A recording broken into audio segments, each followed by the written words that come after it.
The first one I'll look at is acting humanly. So suppose I wanted to say AI's goal is to make systems that act humanly. Now, when I say systems, I'm sort of deliberately vague right now. What is a system? A system is probably both a hardware and a software, an embodied agent or a cyber agent, anything. Okay? So the question is, am I interested in making systems, non-human systems, which can act human? Is that a reasonable goal?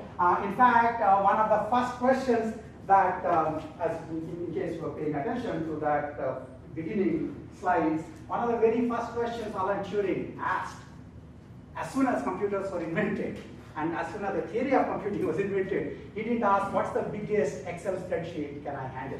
You know, surprising as it might sound, that's not what he was thinking about. He asked the question, can machines think?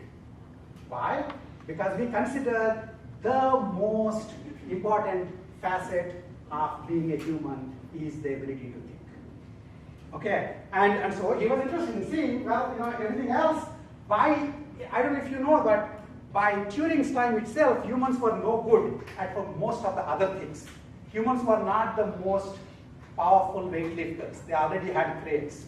Okay, they were not the most powerful anything in many, many different fields. But we still could take, you know, I guess, pride in the fact that we can think and nobody else seems to think. No other machine seems to think. The question, of course, then is, can we make machines that think? Okay, so can we make ourselves obsolescent? So now the question, of course, that Turing not only asked the question, he wanted to see if we did make a system that acts like human, how will we tell? And that's where the Turing test comes in. How many of you have heard of Turing test? Well, there you go, see. So the Turing test is obviously reached a popular imagination. There's a Dilbert cartoon on Turing test. I mean, you know, what more do you want, right? So I'll leave the cartoon there so that you can listen to see the cartoon while I blab on for a minute. But the point is that Turing test is about acting human, and there's a question as to whether acting human should be the right definition for what AI is supposed to do. Okay.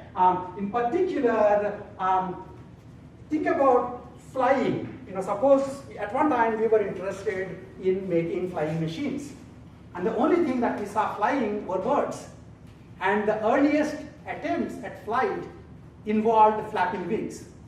And we had to get out of that mindset before we actually could make mechanical flight happen. So just because we do some things, humans do things in one